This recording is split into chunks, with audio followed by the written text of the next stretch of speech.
मधुबन के बाबा, मधुबन के बाबा मुरली वाले, आपका क्या कहना, आपका क्या कहना। ओम शांति। आज 5 जनवरी 2024 के साकार मधुर महावाक्य हैं। आज मीठे मीठे बाप दादा बोले, मीठे बच्चे बाप समान रूहानी टीचर बनो।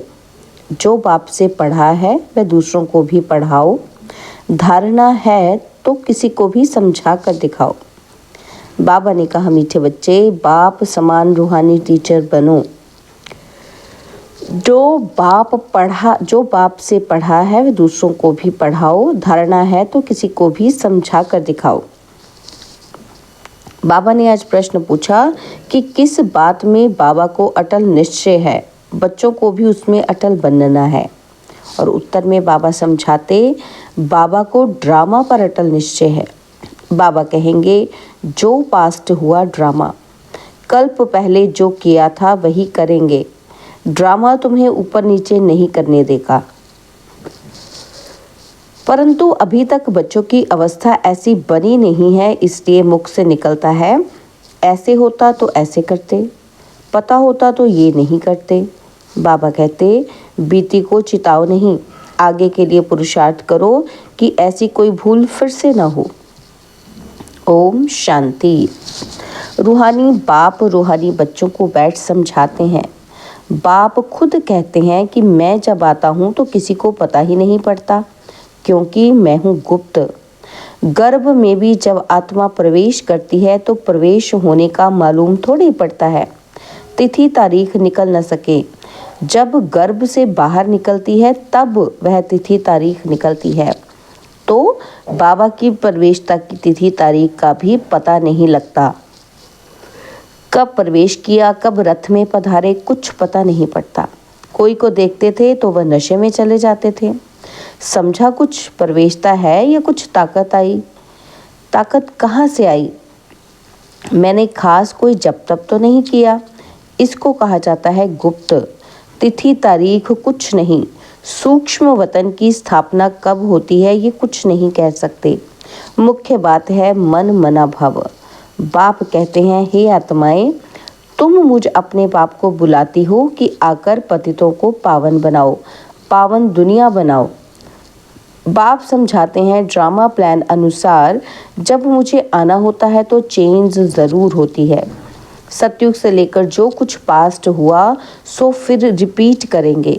सतयुग त्रेता फिर ज़रूर रिपीट करेंगे। सेकंड पास होता जाता है, संवत भी पास होता जाता है। कहते हैं सतयुग पास्ट हुआ, देखा तो नहीं। बाप ने समझाया है, तुमने पास किया है, तुम ही पहले पहले हमसे बिछुड़े हो। तो इस पर गौर करना है, कैसे हमने 84 जन्म लिए हैं जो फिर हूबहू लेने पड़ेंगे, अर्थात दुख और सुख का पाठ बजाना पड़ेगा। सतयुग में होता है सुख। जब मकान पुराना होता है तो कहाँ से छत बहती है और कहाँ से कुछ होता रहता है, तो फुरना हो जाता है कि इसकी मुरम्मत करनी है। जब बहुत पुराना हो जाता है तो समझा जाता है कि ये मकान रहने लायक ही नहीं है। नई दुनिया के लिए ऐसे नहीं कहेंगे, अब तुम नई दुनिया में चलने के लायक बनते हो। हर चीज़ पहले नई फिर पुरानी होती है। अब तुम बच्चों को ये ख्याल में आता है और कोई तो इन बातों को समझ ही ना सके। गीता रामायण आदि सुनाते रहते हैं, उसमें ही बिजी रहते हैं। अब तुम हम भी इन्हीं धंधों में बिजी थे। अब बाप ने कितना समझदार बनाया है। बाबा कहते हैं, बच्चे अब ये पुरानी दुनिया खत्म होने वाली है, अब नई दुनिया में चलना है। ऐसे भी नहीं कि सब चलेंगे, सब मुक्ति धाम में बैठ जाएं, यह भी कायदा नहीं। प्रलय हो जाए। तुम जानते हो ये पुरानी दुनिया और नई दुनिया का बहुत ही कल्याणकारी संगम युग है। अब चेंज होनी है, फिर शांति धाम में जाएंगे, वहाँ सुख के भासना की भी कोई बात नहीं। गायन है, यज्ञ में विघ्न पड़े सो तो पढ़ते रहते हैं, कल्प के बाद भी पढ़ते रहेंगे। तुम अब पक्के हो गए हो, ये स्थापना विनाश का कोई छोटा काम नहीं है। विघ्न किस बात में पड़ते हैं? बाप कहते हैं काम महाशत्रु है, इस पर ही अत्याचार होते हैं। द्रौपदी की भी बात है ना, ब्रह्मचर्य पर ही सारी खिटपिट है। सतो प्रधान से तमो प्रधान बनना है जरूर, सीढ़ी उतरनी है, पुरानी दुनिया होनी है जरूर। इन सब बातों को तुम ही समझते हो और सिमरण भी करते हो और पढ़कर पढ़ाना भी है। टीचर बनना है ज़रूर, नॉलेज बुद्धि में है तब पढ़कर टीचर बनते हैं। फिर टीचर से जो सीखकर होशियार होते हैं तो गवर्नमेंट उनको पास करती है। तुम भी टीचर हो, बाप ने तुमको टीचर बनाया है। एक टीचर क्या कर सकते हैं? तुम सब हो रूहानी टीचर, तो बुद्धि में नॉलेज होनी चाहिए। ज्ञान तो बिल्कुल एक्यूरेट है मनुष्य से देवता बनने का। अभी जितना तुम बच्चे बाप को याद करते हो तो लाइट आती रहती है। मनुष्य को साक्षात्कार होता रहेगा क्योंकि आत्मा प्योर बनेगी ही याद से, फिर किसी को साक्षात्कार भी हो सकता है। बाप मददगार भी बैठा है। बाप हमेशा बच्चों का मददगार है। पढ़ाई में नंबरवार हैं। हर एक अपनी बुद्धि से समझ सकते हैं कि मेरे में कितनी धारणा है। अगर धारणा है तो किसी को समझा कर दिखाओ। यह है धन, धन देते नहीं तो कोई मानेंगे भी नहीं कि इनके पास धन है। धन दान करेंगे तो महादानी कहेंगे। महारथी महावीर बात एक ही है, सब एक जैसे तो हो ना सके। तुम्हारे पास कितने आते हैं, एक एक से बैठकर माथा मारना होता है क्या? वो लोग तो अखबार द्वारा बहुत बातें सुनते हैं तो बहुत चमकते हैं, फिर जब तुम्हारे पास आकर सुनते हैं तो कहते हैं हमने परमत पर क्या किया, ये तो बहुत अच्छा है। एक एक को ठीक करने में मेहनत लगती है। यहाँ भी कितनी मेहनत लगी है, फिर भी कोई महारथी, कोई घोड़े सवार, कोई प्यादा। यह ड्रामा में पार्ट है। यह तो समझते हो आखिरीन जीत तुम्हारी होनी है। जो कल्प पहले बने थे वही बनेंगे। पुरुषार्थ तो बच्चों को करना ही है। बाप राय देते हैं, समझाने की कोशिश करो। पहले तो शिव बाबा के मंदिर में जाकर सर्विस करो। तुम पूछ सकते हो ये कौन है, इस पर क्यों पानी चढ़ाते हैं? तुम अच्छी तरह जानते हो। कहते हैं गई टांडे पर माना आग लेने गई और मालिक होकर बैठ गई। यह दृष्टांत भी तुम्हारा ही है। तुम जाते हो जगाने के लिए, तुमको निमंत्रण देकर बुलाते हैं तो ऐसा निमंत्रण आए तो खुशी होनी चाहिए। काशी आदि में बड़े बड़े टाइटल देते हैं। भक्ति में कितने ढेर मंदिर हैं, यह भी एक धंधा है। कोई अच्छी स्त्री देखी तो उनको गीता कंठ कराए आगे कर देते हैं।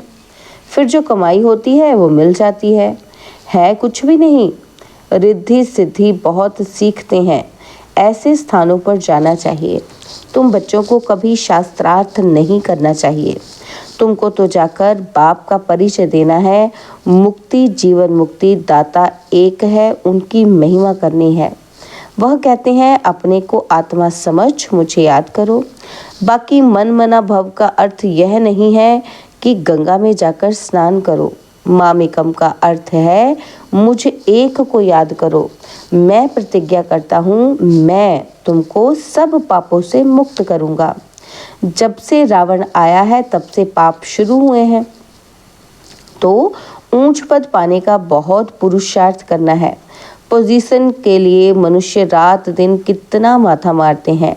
यह भी पढ़ाई है, इसमें कोई किताब आदि उठाने की बात नहीं है। 84 का चक्र तो बुद्धि में आ गया है, कोई बड़ी बात नहीं है। एक एक जन्म की डिटेल थोड़ी बताते हैं। 84 जन्म पूरे हुए, अब हम आत्माओं को वापस घर जाना है। आत्मा जो पतित बनी है उनको पावन जरूर बनना है। सबको यही कहते रहो, मामेकम याद करो। बच्चे कहते हैं बाबा योग में नहीं रह सकते। अरे तुमको सम्मुख कह रहा हूँ मुझे याद करो, फिर योग अक्षर तुम क्यों कहते हो? योग कहने से ही तुम भूलते भी हो। बाप को याद कौन नहीं कर सकता? लौकिक माँ बाप को कैसे याद करते हो? यह भी माँ बाप है ना, यह भी पढ़ते हैं, सरस्वती भी पढ़ती है, पढ़ाने वाला एक बाप ही है। तुम जितना पढ़ते हो फिर औरों को समझाते हो। बाप कहते हैं, बच्चे शास्त्र पढ़ने, जप तप करने से मुझे प्राप्त नहीं कर सकते हो, बाकी फ़ायदा क्या है? सीढ़ी तो उतरते ही आते हो।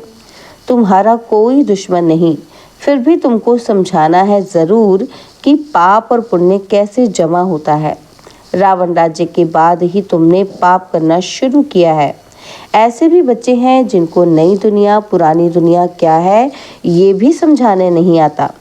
अब बाप कहते हैं, बेहद के बाप को याद करो, वही पतित पावन है, बाकी तुमको कहाँ भी जाने की ज़रूरत नहीं है।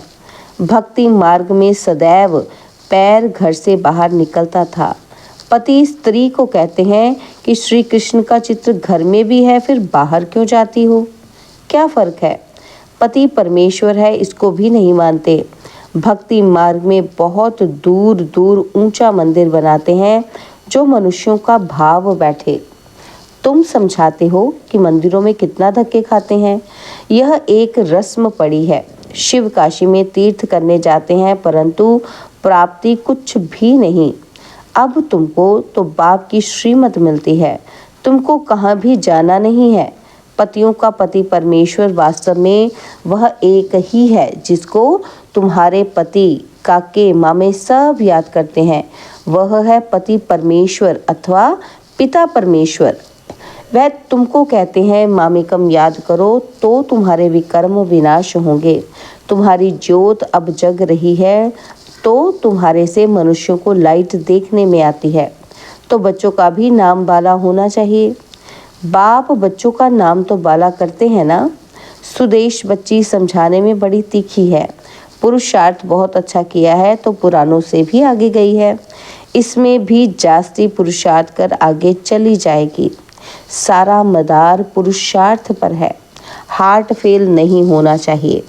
पिछाड़ी में आया तो भी सेकंड में जीवन मुक्ति पा सकते हैं। दिन प्रतिदिन ऐसे बहुत निकलते रहेंगे। ड्रामा में तुम्हारा विजय का पाठ तो है ही, विघ्न भी पड़ने हैं और कोई सत्संगों में ऐसे विघ्न नहीं पड़ते हैं। यहाँ विकारों पर ही हंगामा होता है। गायन भी है, अमृत छोड़ विष काहे को खाए। ज्ञान से एक देवी देवता धर्म की स्थापना हो जाती है। सतयुग में रावण राज्य हो न सके। समझानी कितनी साफ है। राम राज्य के बाजू में ही रावण राज्य भी दिखाया है। तुम टाइम भी दिखाते हो। यह है संगम। दुनिया बदल रही है। स्थापना पालना विनाश कराने वाला एक बाप है बहुत सहज, परंतु धारणा पूरी होती नहीं और सब बातें याद रहती हैं, बाकी ज्ञान और योग भूल जाता है। तुम ऊंचते ऊंच भगवान की संतान हो। दिन प्रतिदिन तुम सॉल्वेंट होते जाते हो। धन मिलता है ना तो खर्चा भी आता जाता है। बाबा कहते हैं, हुंडी भरती जाएगी। कल्प पहले मिसल ही तुम खर्चा करेंगे। कम ज़्यादा ड्रामा करने नहीं देगा। ड्रामा पर बाबा का अटल निश्चय है। जो पास्ट हुआ ड्रामा। ऐसे नहीं कहना चाहिए कि ऐसा होता था, ये नहीं करते थे। अभी वह अवस्था आई नहीं है। कुछ न कुछ मुख से निकल जाता है, फिर फील होता है। बाबा कहते हैं, बीती को चिताओ नहीं, आगे के लिए पुरुषार्थ करो कि ऐसी भूल फिर ना हो।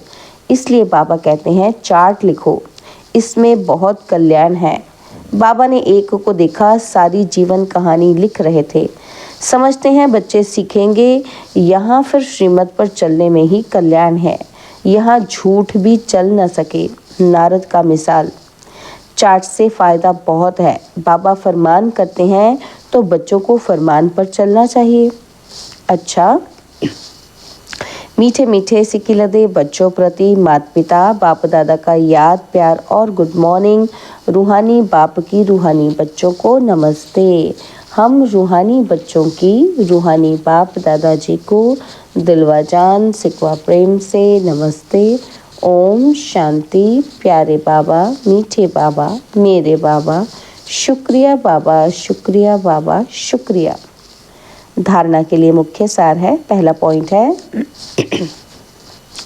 ज्ञान धारण कर दूसरों को समझाना है। ज्ञान धन दान करके महादानी बनना है, किसी से भी शास्त्रार्थ न कर बाप का सत्य परिचय देना है। बाबा ने कहा कि ज्ञान धारण कर दूसरों को समझाना है, ज्ञान धन दान करके महादानी बनना है, किसी से भी शास्त्रार्थ न कर बाप का सत्य परिचय देना है। और सेकंड पॉइंट है कि तुम्हें बीती बातों का चिंतन नहीं करना है, ऐसा पुरुषार्थ करना है जो फिर कभी भूल ना हो, अपना सच्चा सच्चा चार्ट रखना है। बाबा कहते तुम्हें बीती बातों का चिंतन नहीं करना है, ऐसा पुरुषार्थ करना है जो फिर कभी भूल ना हो, अपना सच्चा सच्चा चार्ट रखना है। बाबा ने आज वरदान दिया, योग द्वारा ऊंची स्थिति का अनुभव करने वाले डबल लाइट फरिश्ता भव। योग द्वारा ऊंची स्थिति का अनुभव करने वाले डबल लाइट फरिश्ता भव। आप राजयोगी बच्चे योग में ऊंची स्थिति का अनुभव करते हो, हठ योगी फिर शरीर को ऊंचा उठाते हैं। आप कहीं भी रहते ऊंची स्थिति में रहते हो, इसलिए योगी ऊंचा रहते हैं। आपके मन की स्थिति का स्थान ऊंचा है क्योंकि डबल लाइट बन गए। वैसे भी कहा जाता है कि फरिश्तों के पांव धरनी पर नहीं होते। फरिश्ता अर्थात जिसका बुद्धि रूपी पांव धरती पर ना हो, देह भान में ना हो, पुरानी दुनिया से कोई लगाव ना हो। स्लोगन है, अभी दुआओं के खाते को संपन्न बना लो तो आपके चित्रों द्वारा सबको अनेक जन्म दुआएं मिलती रहेंगी। अभी दुआओं के खाते को संपन्न बना लो तो आपके चित्रों द्वारा सबको अनेक जन्म दुआएं मिलती रहेंगी। ओम शांति। अव्यक्त साइलेंस द्वारा डबल लाइट फरिश्ते का अनुभव करो, यही पुरुषार्थ है इस अव्यक्त मास का। तो बाबा कहते हैं फरिश्ता स्थिति का अनुभव करने के लिए अभी अभी आवाज़ में आते, डिस्कस करते, कैसे भी वातावरण में रहते, सेकंड में सर्व संकल्पों को स्टॉप कर आवाज़ से परे न्यारे फरिश्ता स्थिति में टिक जाओ। अभी अभी कर्मयोगी, अभी अभी फरिश्ता अर्थात आवाज़ से परे अव्यक्त साइलेंस की अनुभूति, यही अभ्यास लास्ट पेपर में विजयी बनाएगा। ओम शांति। और अब यह एक बहुत अच्छी वीडियो भी जरूर देखें।